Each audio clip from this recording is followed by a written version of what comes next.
आज की कहानी है राजा की 3 पत्नियां। बहुत समय पहले की बात है। एक राजा था और उसकी 3 पत्नियां थीं। राजा अपनी पहली पत्नी से बहुत प्यार करता था। वह अपनी दूसरी पत्नी को एक दोस्त की तरह मानता था और जब भी उसको कोई परेशानी होती थी तो वह अपनी पहली पत्नी से सुझाव लेता था। राजा अपनी तीसरी पत्नी से प्यार नहीं करता था, लेकिन उसकी तीसरी पत्नी उसको बहुत प्यार करती थी। राजा हमेशा अपने कामों में बहुत ही बिजी रहता था। एक दिन राजा की तबीयत बहुत ही खराब हो गई और उसके बचने की बहुत ही कम उम्मीद रह गई। राजा की एक इच्छा थी कि वह अकेले नहीं मरना चाहता था। उसने अपनी पहली पत्नी को बुलाया और बोला, तुम मेरे साथ ऊपर भगवान के पास चलो। यह सुनकर वह बोली, मैं आपके साथ नहीं जाऊंगी, मैं अभी जीना चाहती हूँ। उसके बाद राजा ने अपनी दूसरी पत्नी को याद किया।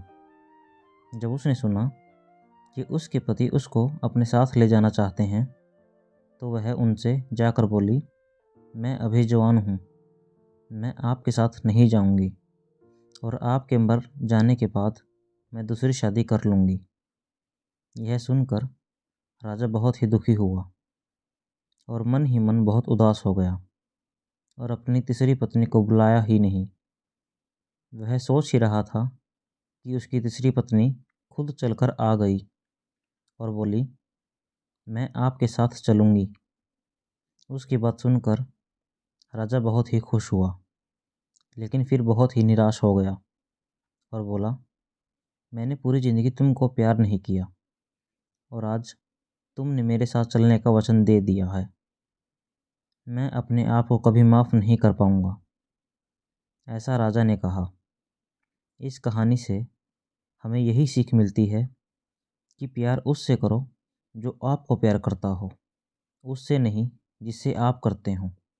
तो दोस्तों, अगर आप लोगों को यह कहानी अच्छी लगी हो तो आने वाली कहानियों की नोटिफिकेशन पाने के लिए सब्सक्राइब करना ना भूलें। Thanks for watching.